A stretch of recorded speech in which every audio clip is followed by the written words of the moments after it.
Hello, everyone, and welcome to Seriously Loco, the Seriously Crazy fan podcast for El Paso Locomotive FC. I'm your host, Phil Bakke, and I'm joined tonight by Christian Canales. Christian, how we doing?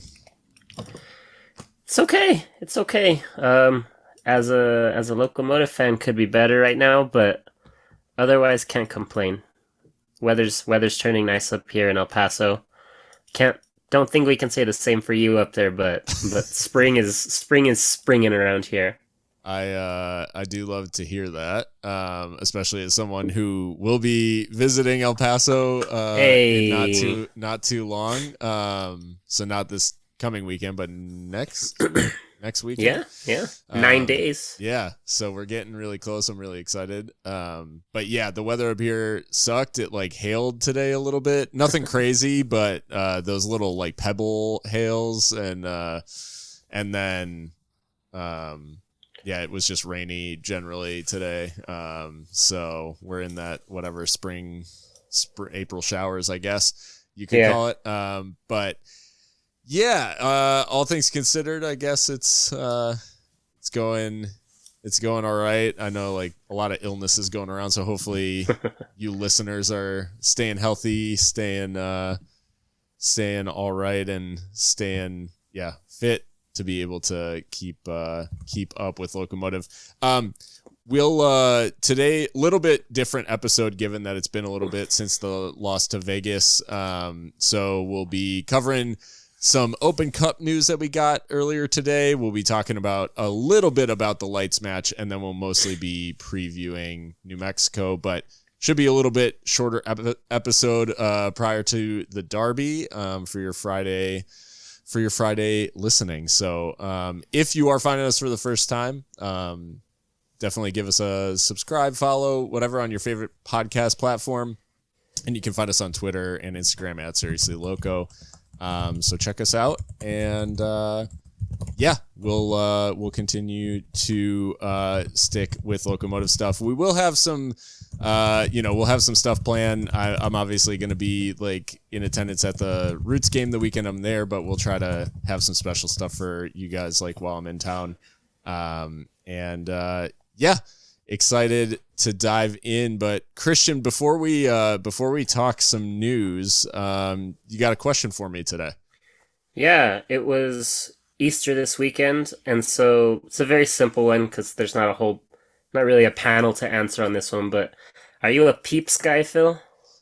I am not a Peeps guy. I would say in general, I'm a marshmallow guy in a very specific format, and that is s'mores. Beyond that, marshmallow is a real hard sell for me. What about you? Not Peeps. I can't. I don't know if it's the sugar coating or whatever, but I can't do it. But I don't dislike marshmallows. If there's an open bag, I'll pop a couple in, but hot chocolate, I'll do it. S'mores, I'll do it.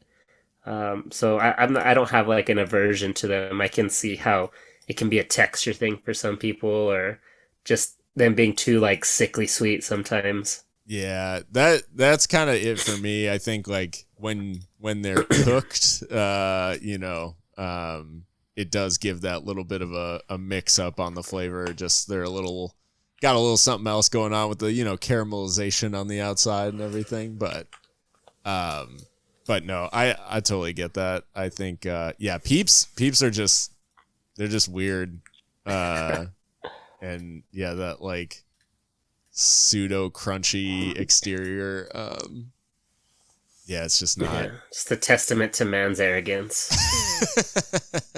Every day we stray further from God's light. No, I don't know. I just not my thing. But well, Christian, speaking of traditions, and those sorts of things, the U.S. Open Cup, we had Locomotive get drawn. And for the second year in a row, we drew Union Omaha.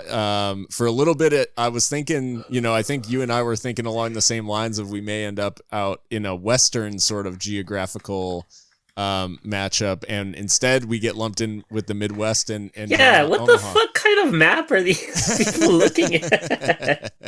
I think there were just in the end. I think there were just too many like truly West Coast teams of like. It's Spokane like how do one year we end up going to California, and then we're in Nebraska next? How does that make sense? Yeah, 2 years in a row going to Nebraska. I mean, obviously it's as it was last year, a little bit of like a storyline laden situation in that Dom Casciato is the manager over at Omaha, and the plot thickens this year. Right? Yeah, go ahead. I mean, we've got with Omaha's roster additions. Yeah, they acquired our leading goal scorer or tied for leading goal scorer. I don't know if they ended the year tied, but with both him and Lucho gone, Mr. Josue Aron Gomez is gonna keep that title for the way things stand right now, the foreseeable future. Him and remind me who else I'm missing. I know there was one more. Mishak Jerome, another Locomotive legend at Omaha. Yeah, and I mean, last year, obviously, I think one of those. It was a matchup that, in terms of the timing and everything else, we did what we have done, which is rotate heavily, like for the cup match. And our very own Mika was actually in attendance at that match, covering for us and in Omaha. And I mean, the elephant in the room is that we just have not gotten off the ground. We've played in the Open Cup now 4 times, and we've dropped 3 times. 3 times. 3 times. Sorry, this will be number 4.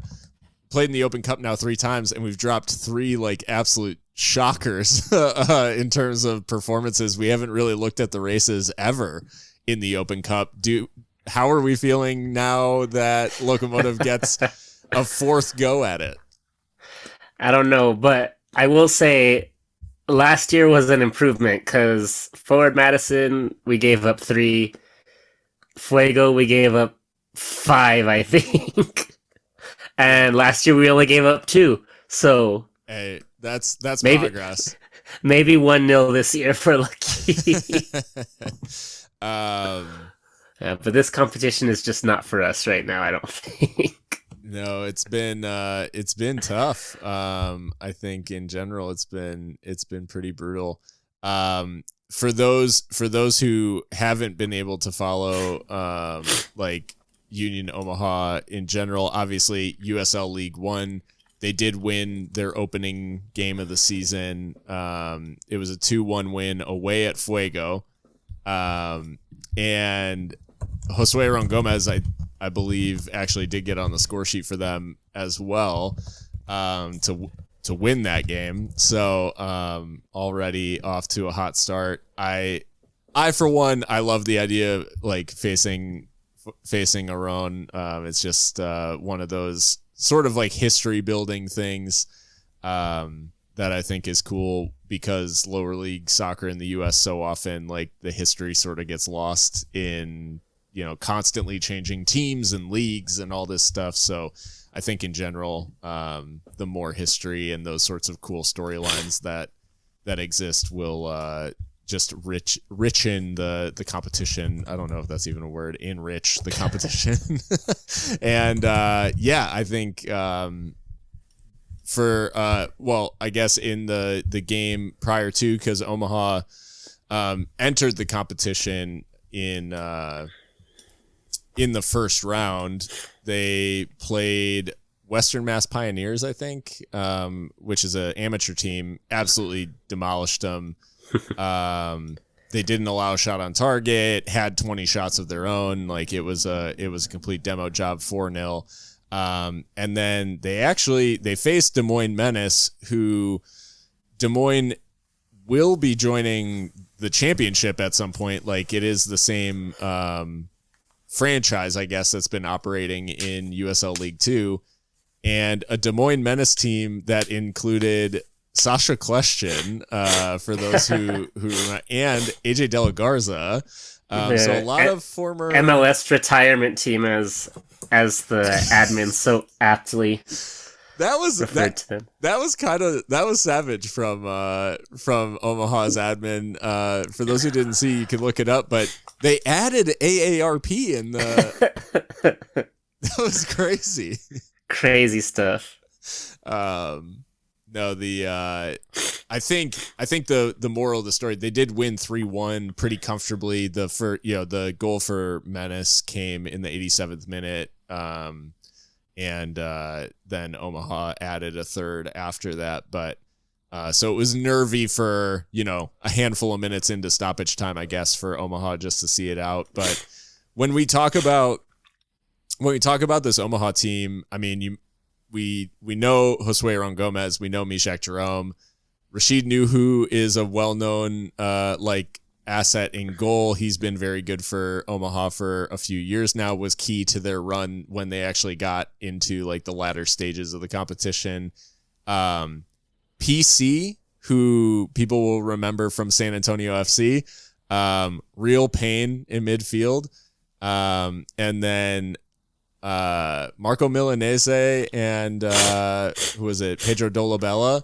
So a couple of Italian boys doing the business for Dom Casciato. He's building a little bit of a mafia in there. And then Steven Dos Santos, who's been in Omaha for a couple of years now. He was their leading scorer last year, I think. And so they have a quite good team for the League One level. They're going to be expected to be towards the top of the league again this year.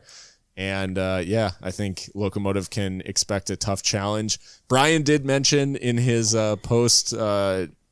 post-training press conference comments today that he was hoping for a sort of closer matchup. I think he would have been eyeing Lubbock Matadors, the NPSL team, as a potential maybe shorter road trip than having to go all the way out to Omaha and likely get on a flight. Yeah, he did mention the travel also as a bit of a concern. Yeah, that's been given the schedule we had at the beginning, just all that extra hardship has just been a sore spot for this team this season. And the story continues. We talked about that how the schedule was just the tiniest bit more forgiving. And between the friendly with Juarez and this Open Cup match, I think everything's coming up average at this point, I guess. It does turn the week. So the Roots game is on the 13th. That following Tuesday, so we play Saturday. That Tuesday is the Omaha match in Omaha, and then the team actually goes out to Tampa Bay that Saturday, April 20th. We literally could not go farther. Yeah. I guess we could go more north, but right. I guess it would have maybe been worse if we had to do a road trip out to California. So maybe the Omaha is a blessing in disguise. Blessing in disguise, yeah. Rather than having to go out to California and then all the way out to Tampa. But no, yeah, a little interesting wrinkle, and it does create some fixture congestion. Brian said that they're taking the competition seriously, wants to get the first win in Locomotive history in the competition. Obviously, I mean, he's not going to say anything else, but I do think we could potentially see him try to power through, but having Roots and Rowdies, either side of that game, there is no, especially with the start they've got off to, it's kind of tough not to prioritize the league when you come right down to it. Yeah, but I think you also have to consider the fact that depending on how New Mexico and Roots go, there is a possibility that at that point we are still looking for win number 1 this year. And I think that at that point, after 6 games in or 5 games in, whatever it'll be at that point, you've just got to start looking for it wherever you can. So I think that part at least might be true, that it's not a rotating because we can here. It's like if there is any switch, it's just going to be because like these guys cannot survive on the field right now. But I think that if they are confident that the players can make it through healthy, then they're going to start whoever they need to. Especially, like I said, if they're looking for that first win still. Yeah, no, that's completely fair. Well, speaking of reasons why we're still looking for that first win, Las Vegas last weekend, or not this past weekend, but the weekend prior, a 1-0 loss.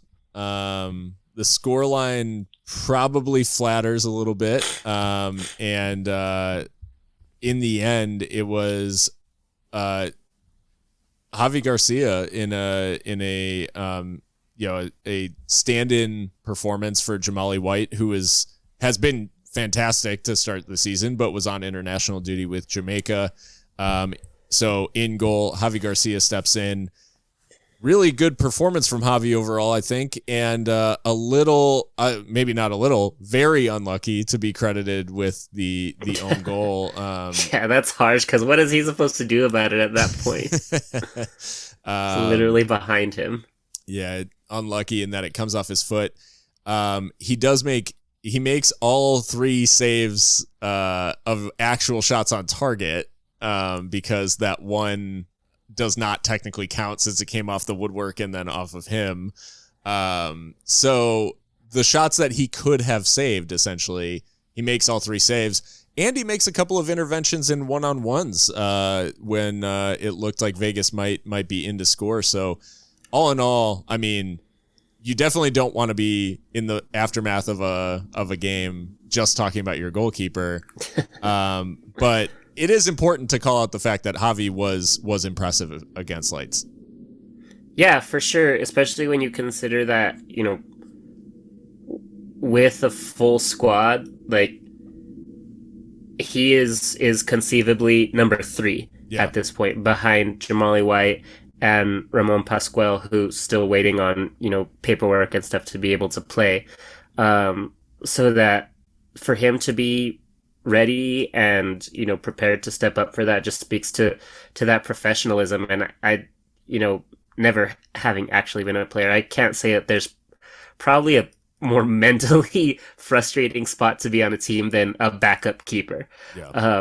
Because that barring catastrophe, like that's really what you're waiting for, is catastrophe. And then of course whoever's playing in front of you, you don't want it to happen to him either, so you're just in such a mentally tough spot, having to like hope for your shot, but also know that if that happens, it's because something has gone terribly wrong. So to be able to just be ready to answer the call and do the job like he was able to do is great. Because I think that it would have been easy because he had a rough time in the friendly against Bravos. He had a rough time there. So coming off of that, even though it was a friendly, and I think that they're aware that. They're aware of that, it's a friendly, so there's certain context around that. But that was his time to get those minutes in, and it didn't go as well as he probably thought it would, but still came out days later and did the job, and minus just a total fluke, has a clean sheet basically. The performance overall, really good. I think, unfortunately, for the rest of the squad, the legs definitely showed the minutes that they had poured into them, and the fact that it was their, essentially for many of the guys in the squad, it was their 5th game in 2 weeks, which is just insane. Like in terms of the load, you talk about load management. I know, like, bring in the NBA, the NBA analogies for Christian, but I mean, there is no such thing essentially for the Locomotive team. Like, by the end of that Vegas match, the load management is just not possible. Yeah, and it, I don't know. I still think that we've had worse matches this year than that one. And so, all things considered, you really just got to give everyone credit for going out there and making sure that that things weren't worse. Right. I will say, so just pointing to a raw stat and then translating that into looking ahead to the Derby on Saturday. JC Ngannou for Lights was an absolute, he was a machine in central midfield. Really, he was one of the areas where Locomotive attacks went to die in the middle of the park. But Lights overall intercept the ball. So, Locomotive making a pass and them stepping in and cutting it out. They make 16 interceptions in the match. Locomotive have 8. 5 of those were Fabian Garcia, who added to, probably should have had a goal to his name, and also obviously 5 interceptions. We actually don't even ask. Fabian Garcia doesn't make a tackle in the game. That's how sort of easy he found it, I guess. And then JC Ngannou, a further 5 interceptions in that number 6 position in defensive midfield. Just all in all, I thought the midfield battle with Ngannou, Valentin Noel, and Coleman Gannon for Lights was it just made Locomotive feel outnumbered a lot of times in midfield, and some of that's by design of how the midfield is set up for Locomotive. But with that 3, when we have Calvillo, Rose, and Basulovic, it does feel like we just feel a little light sometimes, despite the fact that we have the right number of guys in there and we have seemingly what we need in terms of a mix of, Rose, who is more of that defensive style of midfielder. Calvillo is obviously sort of a box-to-box guy. Basulovic feels a little bit more of someone who's supposed to get involved going forward. And between the 3 of them, that balance just isn't quite there yet. And I feel like that was on display against Lights. Yeah, and I don't know if this has anything to do with it, because I still don't quite understand myself how the team is supposed to work, but are they still needing more help from the outside? Is that what is throwing things off? The wingbacks still getting used to doing whatever they're supposed to be doing? I don't know. It feels like sometimes now it was a little bit different because from the start we had Nick Hines and then Stauffer was on the right, where we've typically seen Stauffer on the left and then Lyons on the right.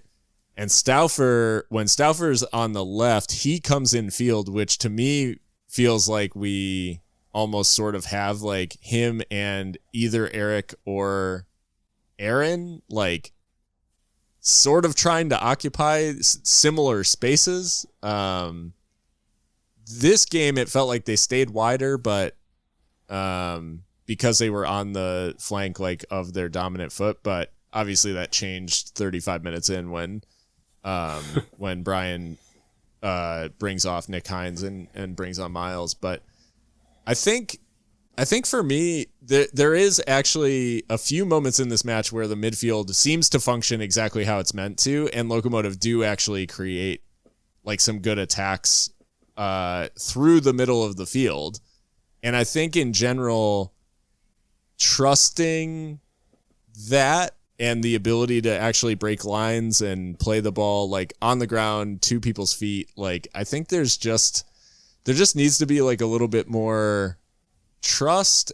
And I feel like the spacing, I feel like they are still figuring out the spacing of that midfield to some extent, because I think at times it feels like the midfielders get a little bit isolated and don't have the obvious pass apart from sort of going back out wide.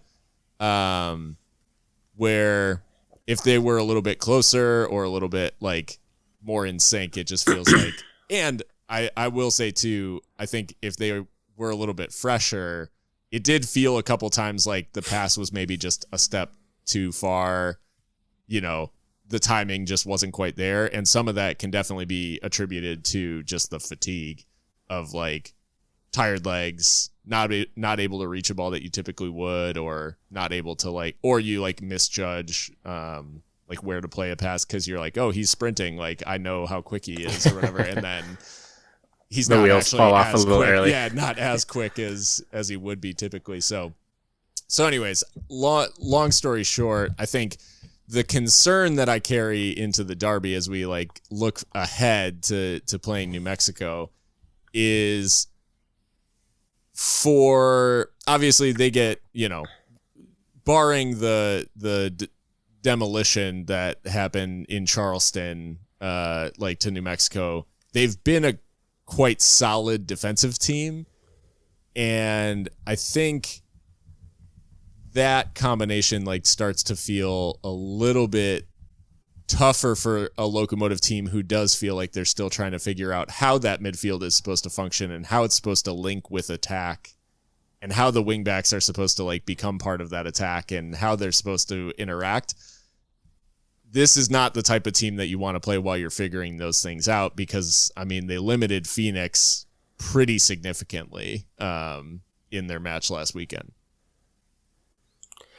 Yeah, and not just that, regardless of how well New Mexico has been playing this year, outside of the bubble of this match, it's anything goes. Whatever else is going on in the season, you can just scrap when it comes to this fixture, as we know. So yeah, as rough as it has been for us, and as good as things have looked for New Mexico, those of us who have been around for the last 5 years know that anything can happen. Yeah, anything can happen in this one. So whether you want to look at that as a positive or a negative is up to you. But there's like we've seen, it can go either way here. So there is some room for a little bit of optimism, I think.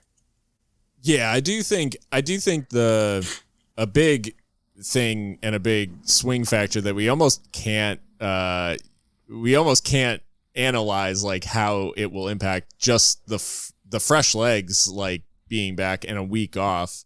There is potentially going to be a little bit of a different feel to Locomotive coming out of the blocks, having had a full week of training, sort of a more typical match week schedule, this week, and the team being able to approach it in a way that many of the players will be familiar with, where these last 2 weeks prior to, the week off were essentially survival mode. Yeah, as intense as you could possibly get in terms of how the games were stacked. So, that has to be a big factor. And Brian mentioned as well in his post-training comments that it looks like Joaquin Rivas will be available for this one, which I think any sort of returns from injury or attacking depth that we're adding, or depth at all that we're getting through some of these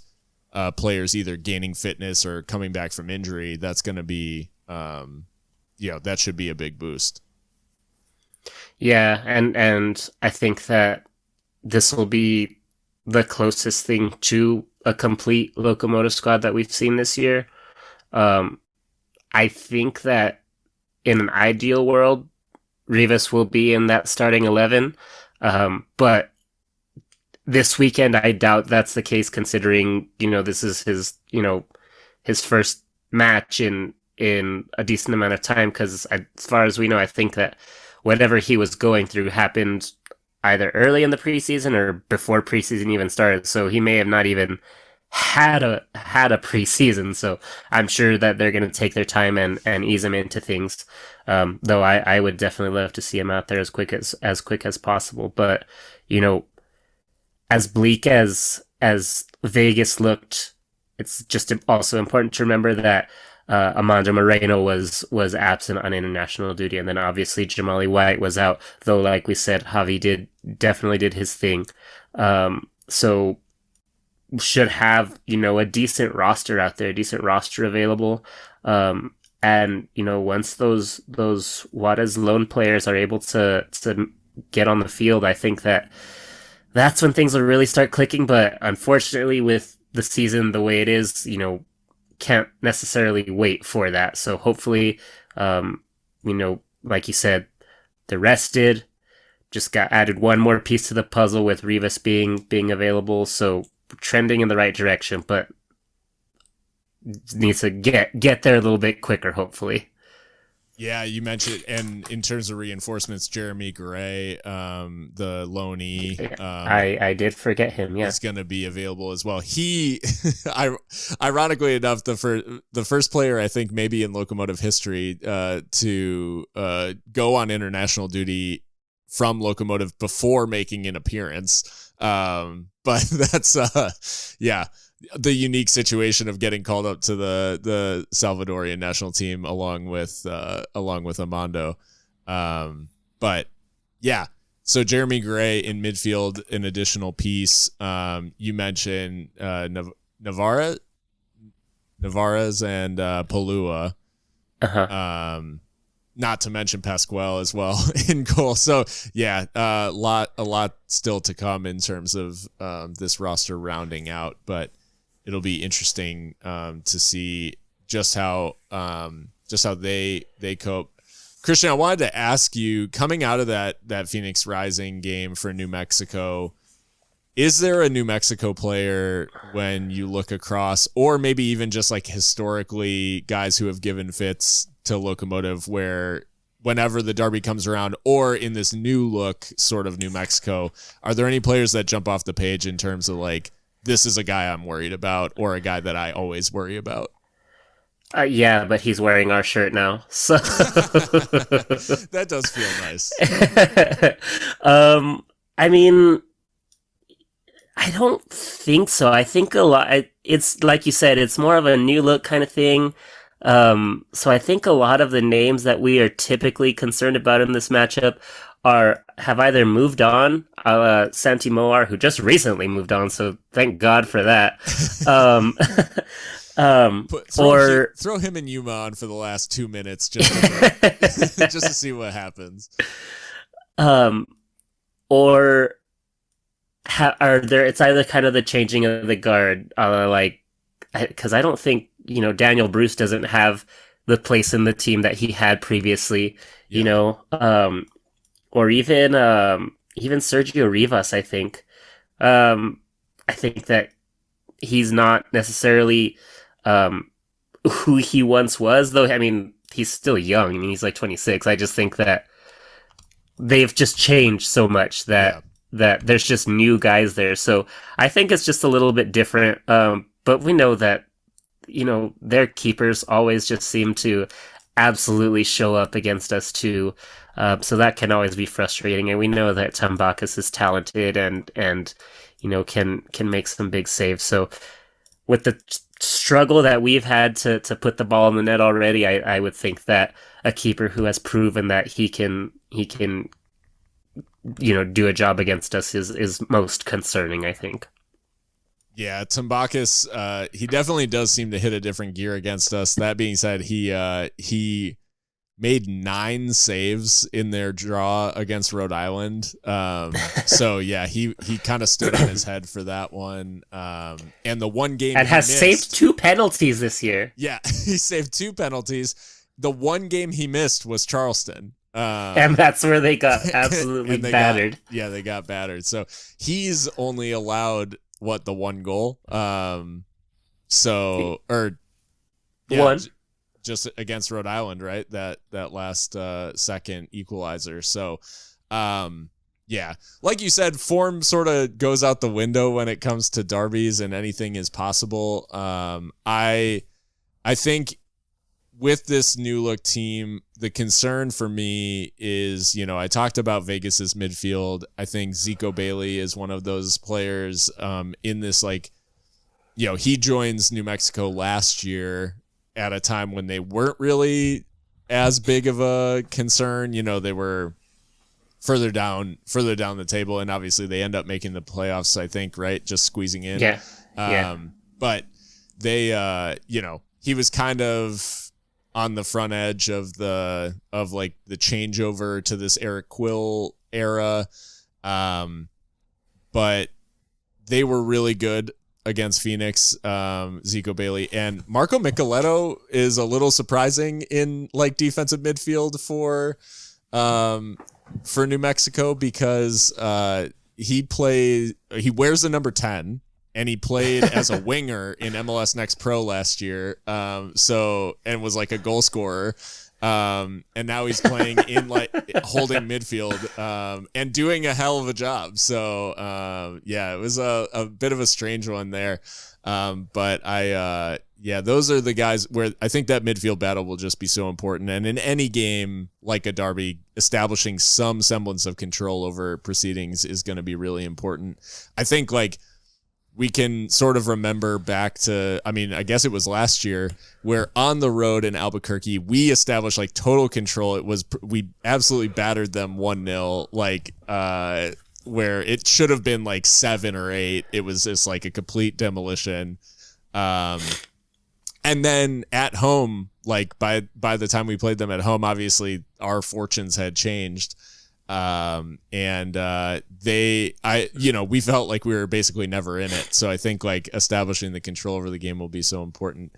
I would ask for, who's going to be important for Locomotive, but I think you did mention obviously the player who all the eyes are going to be on from both sets of supporters. And that is Amando Moreno.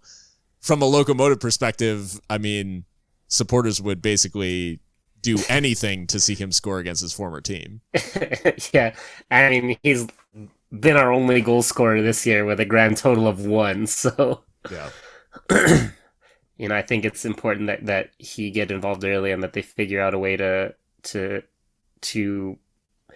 highlight him and what he can do, which to me means making sure that he gets the ball facing the goal. Because I think, like you mentioned, I think last week or whenever we last recorded, between him and Dylan and Toomey, they're just being asked too much to get the ball facing away from goal and do something with it, which is just not what their skill set is made for. So, I think that's the biggest change that we need to see to get more aggressive. And I would love for Moreno to just absolutely show out here because, as we've seen, this matchup can get in the players' heads. And I think that there would not be a better way to win the mental game than for him to absolutely stun. I honestly like the idea of Moreno scoring in Albuquerque against United just has like some very cathartic vibes, and I'm sure he seems like like you said, I think in a past episode was like seems like a player that we would just absolutely hate because he gave us such fits, so good for a rival, and he seems like just such a nice guy. Like he just seems like a good dude, so I'm sure he wouldn't celebrate, but there is a mental image that I'm conjuring of the Adebayor like scoring for Manchester City against Arsenal, sprinting the length of the field to celebrate in front of his former club's fans. That was that rattles around in my brain. I'm sure like Mika's not here, so I can talk about Arsenal Arsenal moments. But no, the like him running, I see him scoring at like the outfield wall end of Isotopes Park, and then sprinting back towards the curse and knee sliding in front of that. Like, yeah, I know he won't do it because he's just too much of a class act. But in my mind, that's what would take place. Absolutely. But aside from Amando, we talked about a handful of important things. Who is a player that you just maybe you want to see more from or want to see more of for Locomotive, and who do you think could be like an X factor for Locomotive in this one? Yeah, I think besides him, I think Eric Calvillo I would just love to see him have a game too, as the captain, the leader of this team. You really want to see him get comfortable, and he hasn't been terrible, by any means, but just hasn't looked comfortable so far. And I think that he's just so important to, obviously, he's a midfielder, and I think that they're kind of the motor of that team, but I just think that he's such a confidence player. We say that sometimes, and I think that he really just needs to get it going, and I think that a lot of our problems will be solved by just having one really good, strong performance in midfield from anyone at this point. But I think that he's the most likely to step up and get that done. So I'm looking for him to really have a good one. Yeah, I completely agree. Because I think if Calvillo can be a bit of a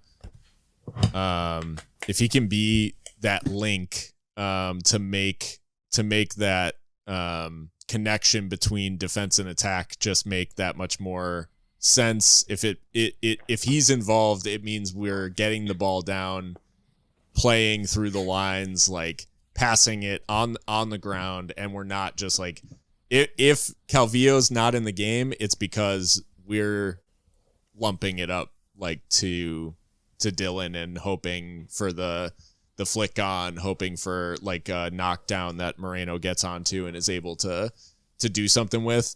I think the best way for us to be able to disrupt New Mexico is to, like, that would be playing into their hands. I mean, they've got Kalen Ryden, they've got, like, defensively they'd be able to deal with that. Phoenix, I mentioned, they have 23 crosses in the game. They only fashioned 6 shots from it. New Mexico is winning everything in the air. They're heading everything out. I don't love the idea of asking, like you said, Moreno, Dylan, Moshabane running around, and even Rivas, if he comes on, trying to back down defenders, win long balls over the top, like win the ball in the air. It's like, let's get the ball down, get Calvillo as involved in that buildup as possible, and just really try to take the game to him. I think, Eric is a complete swing factor, and the more Eric's involved, the more that Lucas Stauffer is going to be able to, like, pop up in good areas. And I think we've seen from Lucas, obviously, a very bright start to the season. But he's had just that, like, leaning back when he strikes the ball, or, like, maybe trying to going for power when he should go for placement, and vice versa. And just, like, he'll make that right final decision. I'm confident, but with him being so involved in attack, and I think he takes the most shots of any Locomotive player against Vegas, we will need him. If he's going to continue to be one of the guys popping up in those areas, I think there will start to be an expectation that some of those moves end in goals, despite the fact that it's like, he's a fullback or a winger, if you want to, say, but it's, the end product will have to be there. Yeah, and so I guess only time will tell, right? Yep. It's a 7 p.m. Kickoff in 7 p.m. Mountain Time kickoff in Albuquerque. I don't think any of us are making the trip, but I know there will be a lot of locos in attendance, I'm sure, making the trip up to Albuquerque. For us, we will try to be doing a watch along on our Twitch and YouTube and all that, but more to follow there. And Christian, it's time to make a prediction. So score and a goal scorer, if you please. Yeah, I think this is the same thing I said last time, but I'm gonna go 1-1. Cautiously optimistic that we can get on the score sheet and prevent New Mexico, from doing too much damage. I don't think we've managed to keep a clean sheet yet, so I don't necessarily feel like this is the one where it's going to happen. So I think 1-1 is a decent result away against this New Mexico team, given the start that we've had this year.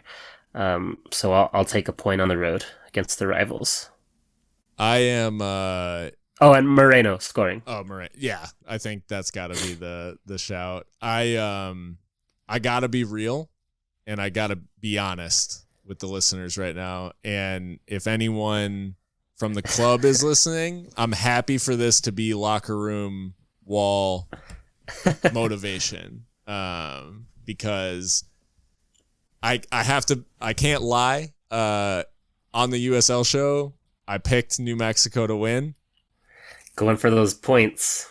Points. I am doing horrible in the pick'em, and that is part of my thought process. I am in dead last, and if that luck continues, that means it will be a Locomotive win. But if I'm picking with my head, New Mexico's shown a level of stability that defensively they've been very solid. Locomotive haven't gotten up to goal scoring form.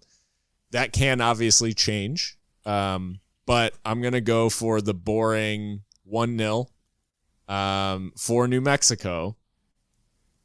So I'm happy for this to be locker room wall fodder. And if it does the job, I'm happy to be wrong. But I have to be true to myself in the fact that I did pick New Mexico in the USL show. So I can't in good conscience come on here and say something, pandering to our audience. And at the end of the day, like, I do think New Mexico do pose some matchup problems for us. But they are not like a high volume goal scoring team. But if they're able to do to us what they did to Phoenix the other day, then I think we are going to have a long night. My hope, from my perspective, is that Locomotive's fresh legs mean that some of those connections in midfield and some of the things that we've been trying to do at the beginning of the season just make that much more sense, because we've trained them an additional week that we had off. We've had the time to build those connections, and the system comes out and we just blow New Mexico out of the water, and I look like an idiot, and like that's perfect. So yeah, that's so no Locomotive goal scorers by my prediction. And I'm not gonna dare utter the name of a New Mexico goal scorer on this podcast. I'm not that honest, or I'm not gonna step on hallowed ground, But yeah, I think it's gonna be a tough one regardless, just because coming off a bye week, it's like, yeah, fresh legs, and like to go straight into the Derby in Albuquerque, it does feel like a tall task. Yeah, the schedule, man. The schedule. Well, I do think that about brings us to the end of the discussion tonight. Like I said, not this coming weekend, but the following weekend I will be in El Paso. So if I know you, or you want like whatever. Only if I know you. No, but if you want to drop me a DM or whatever, I'll be around. I'll be at the match, and I'll be, looking to spend time with some fellow Locomotive supporters, and hopefully meet back up with a bunch of people. So excited to spend the time, and just let me know what's up. All that being said, we've like I said, we'll likely be doing a watch along this Saturday along with the Derby. So you can follow our YouTube, or subscribe to our YouTube, or follow our Twitch, subscribe to our Twitch, for watch along deets. Those are always a lot of fun. People come hang out in the chat, and even when we lose, we still have some fun. And if we win, commiserate with us. And if we win, it's a lot of fun. So it's fun either way. And we get to have some laughs. It does take the sting out of some losses. Although I think me and Mika may have been guilty of some dead air against Vegas, a la Central Valley Fuego.